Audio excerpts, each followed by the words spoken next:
L'Hebdo Politique. Bonsoir, bienvenue dans l'Hebdo Politique, votre rendez-vous du dimanche soir sur Radio Sensation, en association avec TV78, épisode 222. Mon invité ce soir est la porte-parole du Parti Socialiste et conseillère régionale d'Île-de-France, Djenaba Diop.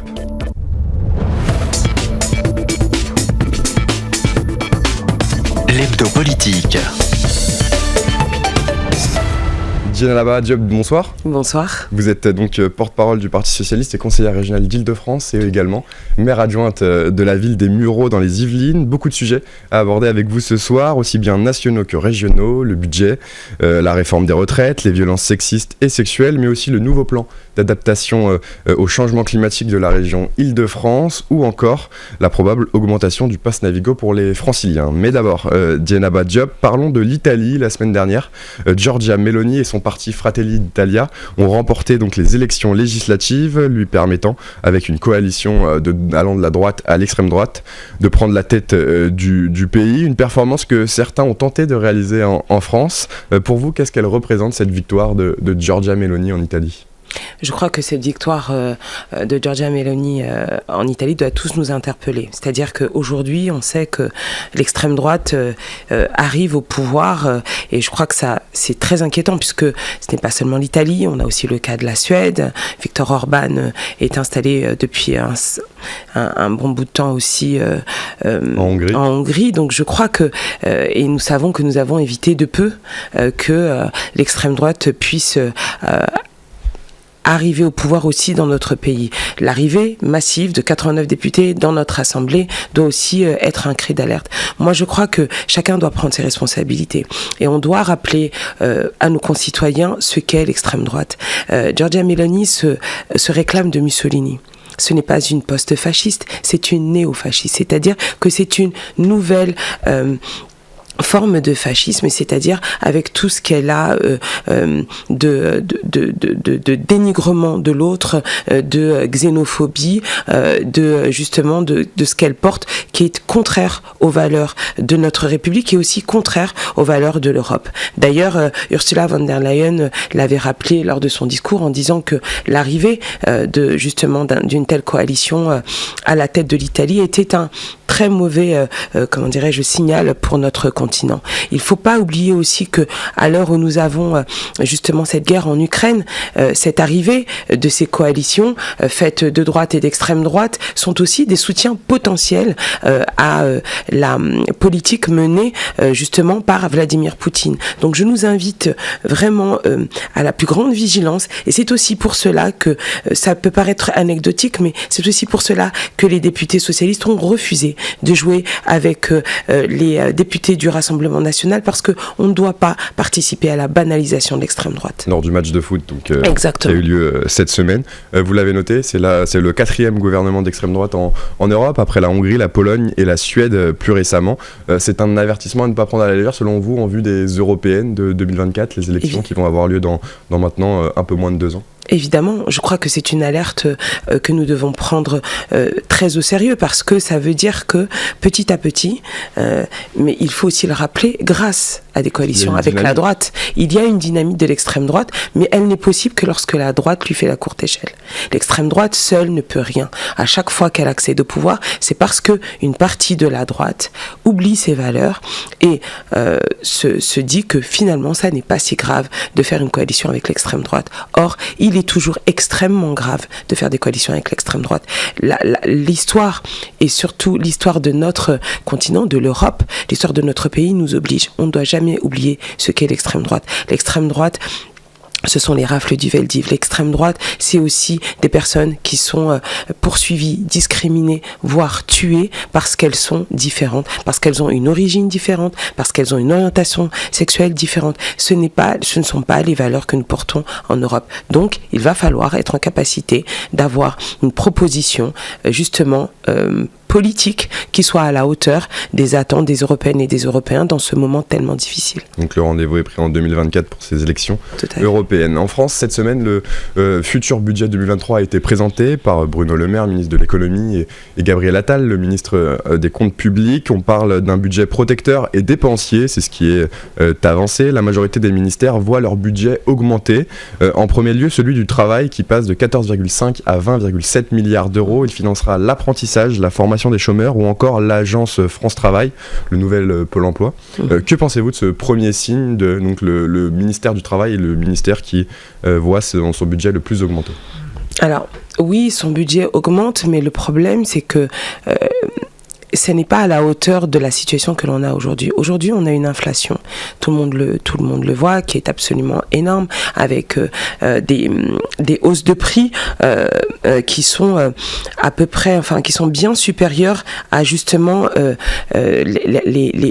les boucliers qui sont mis en place. Ce qui se passe, c'est que ce bouclier tarifaire, en fait, c'est un aveu d'échec. Parce qu'en fait, on ne peut pas combattre les problèmes que l'on a aujourd'hui avec des rustines. Même si on augmente effectivement le budget, et ça va dans le bon sens, le problème, c'est qu'aujourd'hui, ce qu'il faut, c'est une augmentation des salaires. Si vous n'augmentez pas les salaires, vous n'augmenterez pas le pouvoir d'achat des Françaises et des Français. Vous avez aussi une explosion, justement, de la facture énergétique. Pas seulement pour les Françaises et les Français, mais aussi pour les collectivités territoriales. Qu'en est-il? Quelles sont les compensations qui vont être versées aux collectivités territoriales? Moi, je suis maire adjoint, comme vous l'avez rappelé, sur la ville des Mureaux. On sait très bien que notre facture énergétique dans les écoles, dans les établissements publics, elle va exploser. Comment fait-on? Nous ne bénéficions pas, par exemple, d'un tarif qui soit encadré comme on peut en bénéficier lorsque vous êtes un citoyen. Alors que nous sommes du service public. Vous voyez, il y a plein... on dit qu'il y a de la bonne volonté, mais le problème de ce gouvernement, c'est qu'il ne voit pas la réalité du terrain. Et donc, les propositions qu'il fait ne sont pas en phase avec les besoins. Sur l'augmentation des salaires, vous en parliez. Pour l'éducation nationale, une enveloppe de 935 000 euros sera consacrée donc aux revalorisations du salaire des enseignants. C'était dans le programme d'Anne Hidalgo. Tout à fait. D'ailleurs, lors de la campagne présidentielle de 2022, donc j'imagine que cette enveloppe, vous l'accueillez à bras ouverts. On l'accueille à bras ouverts. Je vous rappelle que Anne Hidalgo a été raillée. D'ailleurs, au départ, lorsqu'elle a parlé justement du doublement des salaires des enseignants. On n'est pas sur un doublement du salaire. Justement, on n'est pas sur un doublement des salaires, mais ce qu'il faut savoir, c'est que cette enveloppe, là encore, c'est une rustine. Le problème qu'on va avoir, c'est qu'aujourd'hui, pourquoi est-ce qu'on a aussi peu de personnes qui veulent s'engager sur la voie de l'enseignement? Moi-même, je suis enseignante, ça fait 24 ans que j'exerce ce métier. Les conditions dans lesquelles nous travaillons n'ont cessé de se dégrader. Pourquoi? Parce que il y a beaucoup trop, en termes d'effectifs, le compte n'y est pas. En termes de rénovation des locaux, le compte n'y est pas. En termes de salaire, lorsque vous voyez qu'il y a eu un gel d'indice, et ça, tout gouvernement confondu, depuis des années et des années, c'est très bien qu'on fasse un meilleur départ en termes de carrière pour celles et ceux qui pourraient avoir l'envie et justement de ressusciter des vocations, mais qu'en est-il de celles et ceux qui travaillent dans l'éducation nationale depuis des années et qui vont voir, eux, leur salaire qui n'aura pas évolué, ou encore très peu, et à côté de ça, des personnes qui parfois ont été recrutées en 5 minutes. Je vous rappelle, on a fait du job dating au rectorat de Versailles. Moi, j'ai vu des collègues arriver avec des qualifications qui n'étaient pas à la hauteur de ce que l'on peut attendre. Et regardez quel message on envoie aux personnes qui ont un bac plus 5, qui ont passé un concours, à qui on a eu des exigences, ce qui est normal pour notre jeunesse. Et à côté de ça, vous allez avoir des personnes qui ont été recrutées en 10 minutes. On a abaissé le niveau de recrutement. Qu'est-ce que ça veut dire? Ça veut dire que l'éducation n'est pas une priorité pour notre pays. Alors, j'enjoins vraiment ce gouvernement à être en capacité d'entendre ce que dit l'opposition, notamment les députés de la NUPES et les députés socialistes. Il y a un vrai besoin de requalification et de revalorisation effectivement des salaires dans l'enseignement, mais il faut aussi pouvoir à des conditions d'exercice qui soient beaucoup plus adaptées pour que nos jeunes soient formés correctement. Vous l'avez dit, le budget, c'est une question de priorité. Et donc, par rapport aux investissements qui sont mis en place, la défense aussi est bien placée donc, sur ce budget présenté 2023 qui devra être voté et qui sera sûrement amendé encore par l'Assemblée nationale. Tout à fait. Donc, le budget de la défense sera, lui, en hausse de 3 milliards d'euros l'année prochaine pour investir notamment dans des équipements, 13 nouveaux Rafales, un second sous-marin nucléaire, 18 chars Leclerc rénovés, des investissements qui concerneront aussi l'espace, le renseignement, la cyberdéfense, détaille donc le ministère de Bercy. C'est important de montrer les muscles vu la situation et le contexte international. La défense doit-elle être, selon vous, une priorité également ? Oui, c'est d'être aussi une priorité. Effectivement, on est dans un contexte compliqué, je l'ai rappelé, avec une guerre en Ukraine qui concerne toute l'Europe et pas seulement la Russie et l'Ukraine, parce que elle dit beaucoup aussi de la volonté impérialiste ou des nouvelles que d'autres pourraient aussi avoir. Donc c'est pour ça qu'il faut être extrêmement vigilant. Effectivement, la défense est importante, mais moi je veux aussi parler du budget qui doit concerner justement notre police. Il faut aussi donner à la police les moyens d'exercer convenablement. On sait très bien qu'il y a, outre la présence physique effective, nous sommes pour une police de proximité, il faut aussi qu'il y ait que nos agents aient les moyens d'être équipés convenablement, de aussi, on l'oublie souvent, de pouvoir se loger correctement. Lorsque vous êtes un agent des forces publiques et que vous travailler par exemple à Paris, on sait très bien que se loger à Paris, ça n'est pas facile. Se loger dans les grandes villes, ça n'est pas facile. Il faut qu'il y ait des mesures pour que nos agents puissent être logés correctement, qu'ils puissent aussi bénéficier par exemple de modes de garde adaptés à leur fonction et aussi à leurs horaires. Je crois que c'est un ensemble de choses qui doit être fait et donc on va dans le bon sens sur la défense, mais il ne faut pas oublier aussi la proximité, la police du quotidien et être tout simplement dans le cadre du service public en général, donner les moyens aux fonctionnaires justement d'être au service des concitoyens et des concitoyennes dans de bonnes conditions. Dans l'actualité politique aussi, la réforme des retraites. Emmanuel Macron veut accélérer, mais du côté de la majorité, on veut éviter tout passage en force. Écoutez Alexis Izard, député Renaissance de l'Essonne, c'était la semaine dernière dans l'Hebdo Politique. Concerter, discuter, essayer de convaincre les oppositions. La priorité est la concertation et le travail avec les oppositions. Visiblement, les oppositions, pour l'instant, n'ont pas envie de travailler avec nous, n'ont pas envie d'avancer. Je vois mal, cependant, un électorat de droite s'opposer à une réforme des retraites qu'il porte depuis des années. Donc je crois que le travail de discussion, le travail de concertation, il doit être mené fermement avec ces partenaires-là, quitte à faire des avancées dans leur sens. C'est vraiment le cœur de cette concertation, c'est le cœur de la consultation. C'est pour ça qu'il faut travailler ensemble. Et j'ai bonne confiance qu'on arrive à trouver un terrain d'entente sur ces sujets-là. Si ce n'est pas le cas, il faudra avancer. Il faudra avancer, dit-il. Cette réforme, aujourd'hui, beaucoup critiquent son utilité. Quelle est la position du PS là-dessus ? Est-ce qu'il faut tout de même une réforme, mais pas celle du gouvernement, ou un statu quo vous convient ? Alors, effectivement, il faut certainement une réforme, mais pas celle du gouvernement. Il faut savoir que cette réforme, en plus d'être injuste, elle est inutile. Je vous rappelle qu'aujourd'hui, contrairement à ce qu'on peut nous dire, c'est que suite à la réforme qui avait été faite en 2013, en fait, on avait fait justement des réserves qui avaient été créées par Lionel Jospin et grâce aux réserves des régimes complémentaires, notre système est absolument pas déficitaire, il est même excédentaire. On l'a dit, on l'a rappelé pendant la campagne, c'est quand même 150 milliards d'euros de réserves. Donc, il n'y a pas d'urgence à réformer. Maintenant, le problème qu'on a aujourd'hui, c'est que si on fait un report de l'âge légal, on va pénaliser les personnes qui ont commencé à travailler tôt, parce qu'ils ont des carrières longues. De la même manière, je vous rappelle que lorsque Emmanuel Macron est arrivé au pouvoir, une des premières choses qu'il a faites, c'est de retirer les critères de pénibilité que nous avions mis en place pour prendre en compte justement ces carrières qui sont dans des métiers dits difficiles avec une pénibilité. On n'a pas la même pénibilité lorsqu'on est enseignant ou quand on est justement éboueur ou quand on travaille dehors avec les BTP. C'est pas du tout la même pénibilité. Donc, Nous, on veut bien qu'il y ait une réforme. Il peut y avoir aussi des pistes, par exemple, augmenter les taux de cotisation patronale pour équilibrer le système, etc. Il n'y a pas de fatalité, justement, au décalage de l'âge de départ, mais c'est un choix politique. Et puis, l'autre chose sur laquelle on est opposé, c'est que cette réforme, elle va aussi sur une réforme de l'assurance chômage qui n'est pas, qui n'est pas acceptable.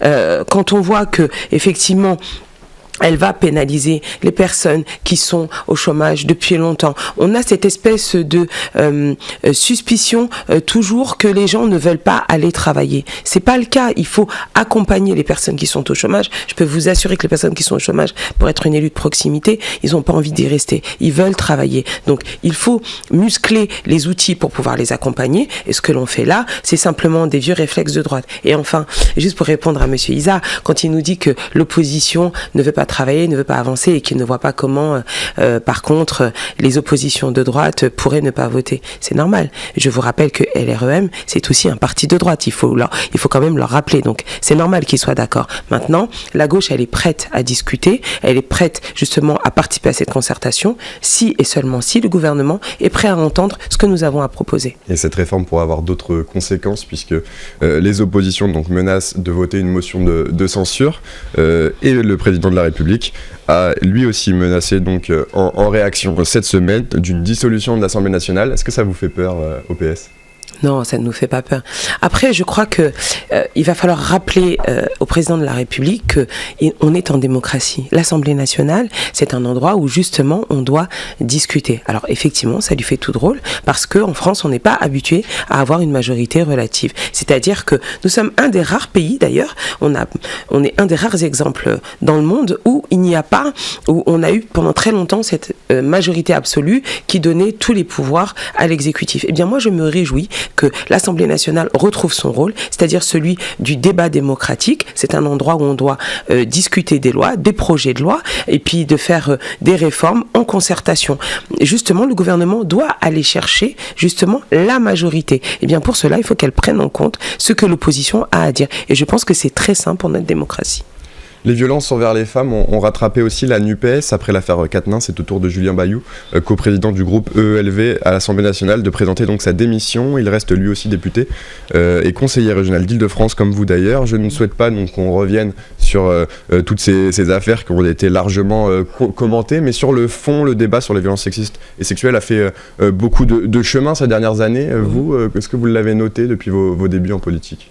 Oui. Indéniablement, je crois qu'on peut remercier toutes les associations qui ont aidé justement à mettre en lumière justement la réalité de ce que vivent beaucoup de femmes dans notre société et cette espèce de violence qu'elles peuvent subir, évidemment avec le paroxysme des féminicides, mais aussi ces violences sexistes, des mots déplacés, du harcèlement. Je crois que nous avons tous progressé puisque nous avons aussi au sein des différentes composantes politiques, créer des cellules de veille, d'écoute pour justement être en capacité de répondre aux demandes lorsque elles sont formulées de jeunes femmes ou de femmes lorsqu'elles ont besoin justement de libérer leur parole, qu'elles puissent être écoutées, qu'elles puissent être mises à l'abri, de mettre en retrait celui qui peut être mis en cause et de laisser effectivement et de saisir la justice lorsque c'est nécessaire ou d'aider à accompagner la victime pour qu'elle puisse saisir la justice. Je crois qu'on a fait beaucoup de chemin parce que ce sont des choses qui n'existaient pas dans la plupart des formations politiques. On sait très bien que lorsque vous êtes une femme, vous pouvez très rapidement avoir droit à des remarques déplacées. Lorsque vous prenez la parole, on peut avoir aussi des sifflets. On l'a vu à l'Assemblée nationale. Enfin, je veux dire, même des gens qui sont des représentants de la République se sont laissés aller à des comportements complètement inadmissibles et inacceptables. Donc je crois qu'on a fait du chemin, ça n'est pas suffisant, il faut continuer à accompagner les victimes et il faut continuer dans nos pouvoirs publics à ce qu'elles soient recueillies de manière complètement confidentielle, puis de manière en toute confiance pour qu'elles puissent aller au bout de leur démarche lorsqu'elles les effectuent. C'est le moment de passer à la deuxième partie de l'hebdo politique. On va s'intéresser avec vous à l'actualité de la région Île-de-France. Très bien. L'hebdo politique. Toujours avec Dieynaba Diop, porte-parole du Parti Socialiste et conseillère régionale d'Île-de-France. La région, justement, a voté un plan régional d'adaptation au changement climatique. 1 milliard d'euros seront investis jusqu'à 2030 pour financer 60 actions, parmi lesquelles la plantation de 2 millions d'arbres en milieu urbain. 1000 points d'eau seront également financés pour résister aux canicules. La région accompagnera également à 50% les projets des particuliers qui souhaitent installer chez eux des récupérateurs d'eau de pluie. Alors c'est la première fois qu'une région donc lance un plan de la sorte. C'est une bonne chose que les régions s'investissent et prennent en compte ces sujets. Oui, effectivement, je pense qu'il faut absolument prendre en compte ces sujets. Et puis après l'été que nous avons passé, on ne peut pas aujourd'hui être avec plusieurs vagues de canicule. Elles sont déjà loin. Exactement, des inondations, des crues, effectivement. On a vu le métro aussi subir effectivement les intempéries. On ne pouvait pas passer à côté. Effectivement, c'est une bonne chose. Maintenant, le problème que nous avons avec ce plan, c'est que voté par la majorité régionale, c'est que c'est un plan-plan. Le problème, c'est que, comme à l'habitude de cette majorité, beaucoup d'annonces, mais concrètement, où va aller l'argent ? Comment on fait ? 1 milliard, en fait, j'ai envie de vous dire que chez Valérie Pécresse, c'est une habitude. À chaque problème, 1 milliard. Le problème, c'est que le milliard, il est souvent invisible. Par exemple, il y avait 1 milliard qui devait être donné sur le Val d'Oise, ils l'attendent toujours. Sur les transports, on attendait la révolution, c'est pas le cas. Moi, je veux bien qu'effectivement on fasse des plans d'adaptation, mais qu'il faut qu'on soit concret. Ça veut dire que aujourd'hui, comment est-ce que on est en capacité d'agir concrètement, d'adapter sérieusement nos politiques publiques, lorsque on n'est pas en capacité, par exemple, d'être à la hauteur de l'enjeu pour le réchauffement, pour lutter contre le réchauffement climatique. Il faut par exemple travailler à des plans pour que justement les personnes justement dans les transports puissent avoir des alternatives.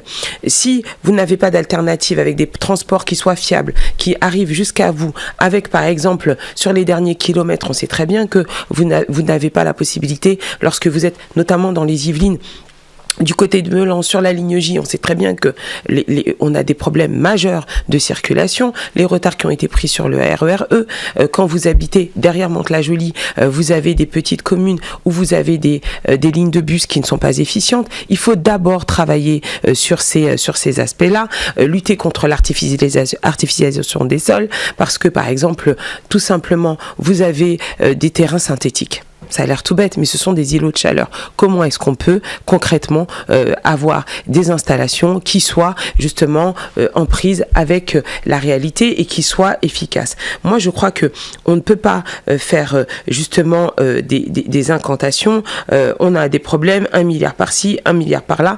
Effectivement, nous, on a voté pour les mesures qui vont dans la bonne direction, parce que on n'est pas une opposition bête et méchante avec des postures politiciennes, mais on dit qu'il faut aller plus loin. On a fait un certain nombre d'amendements justement à ce budget, que je vais pas détailler ici parce que ça va être trop long, mais que j'invite à retrouver sur notre site IDFC-SREC, où on a fait des propositions. Moi, je crois que, sincèrement, si Valérie Pécresse, elle veut avoir un vrai plan d'adaptation climat, qu'elle arrête d'annoncer des milliards à tour de bras, qu'elle consulte vraiment sur nos positions et qu'on aille sur le fond, qu'on travaille sur les transports, qu'on travaille sur effectivement les équipements, que l'on travaille sur justement à ne pas augmenter le pass Navigo, puisque c'est ce qu'elle agite comme menace, par exemple.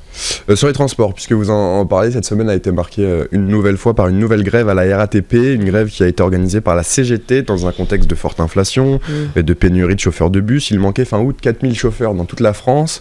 Il en manquerait aujourd'hui à la RATP entre 700 et 800. Alors la région, justement, Valérie Pécresse a annoncé cette semaine la création d'une prime de 2000 € pour tout jeune qui se lancerait dans une formation de chauffeur de bus, donc pour essayer d'attirer et de manquer donc à cette pénurie. Une bonne idée selon vous ? Une bonne idée, sauf que là, tout de suite, concrètement, ça va pas changer notre problème, parce que ces jeunes, ils ont besoin d'être formés, et que le temps qu'ils soient formés, on va toujours avoir environ 3 mois de formation. Donc elle estime qu'en janvier, ça devrait être réglé.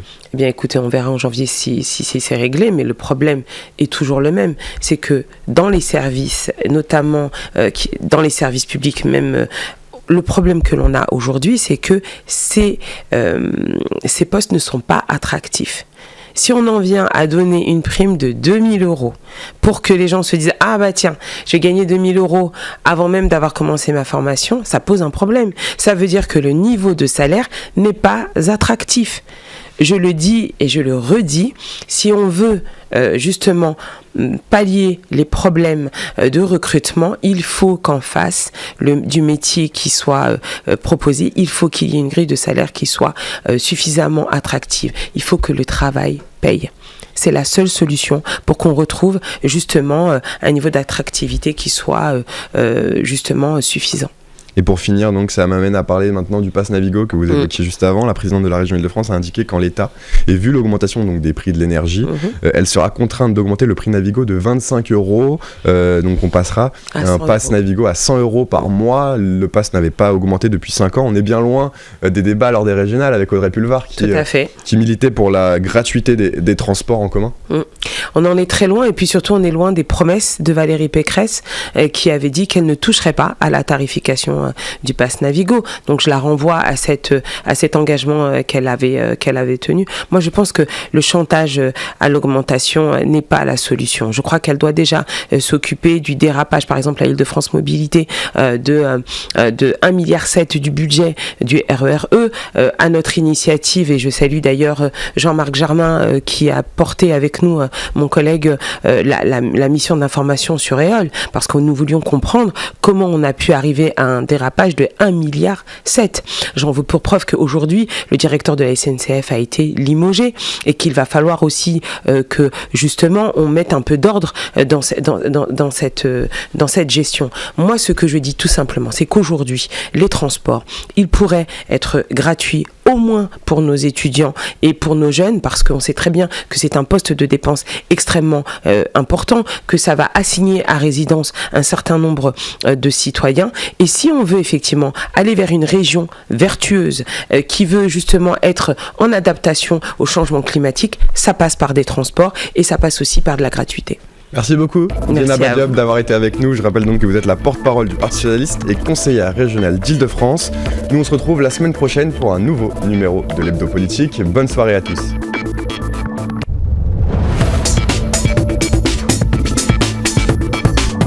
L'Hebdo Politique.